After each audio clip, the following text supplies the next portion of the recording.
ცხოველთა მოძრაობა. ყველა ცხოველი სხვადასხვანაირად მოძრაობს. გეპარდი ძალიან სწრაფად დარბის. მუხლუხა ჭიაკი ნელად აცოცავს. შეიძლება მოგეჩვენოთ, რომ რომელიღაც ცხოველი სხვებზე უკეთ მოძრაობს, მაგრამ სინამდვილეში ეს ასე არ არის. ყველა ცხოველი ზუსტად ისე გადაადგილდება, როგორც მისთვისაა ხელსაყრელი. ცხოველებს, რომელთაც ფეხები აქვს კარგად განვითარებული, დარბიან და დახრიან. ფრენა კი მხოლოდ კარგად განვითარებული ფეხების მქონე ცხოველებს შეუძლია.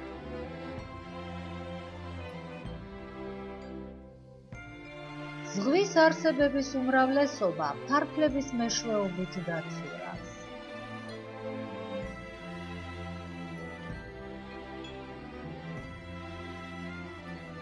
გველებს და ჭიაყელებს ფეხები არ აქვს, მაგრამ სხეულის ძლიერი კუნთების მეშვეობით მუცლით ხოხავენ.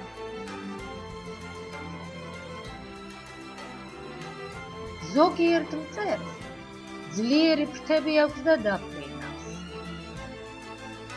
ზოგიერთს კი ძლიერი ფეხები აქვს, ამიტომ დარბის და დახრის.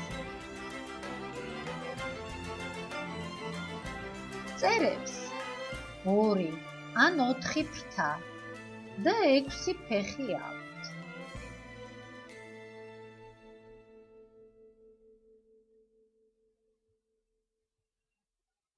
ზოგიერთი ცხოველის მოძრაობის ორგანოა ფეხები.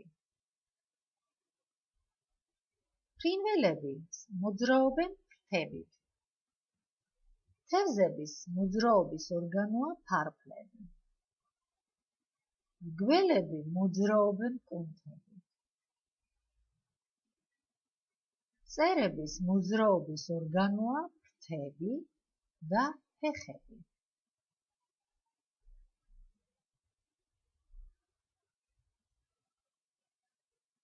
როგორ მოძრაობენ ცხოველები? რა არის თევზების მოძრაობის ორგანო? რატომ მოძრაობენ ცხოველები სხვადასხვანაირად? გაეცით ამ კითხვებზე პასუხი წერილობით. გისურვებთ წარმატებებს.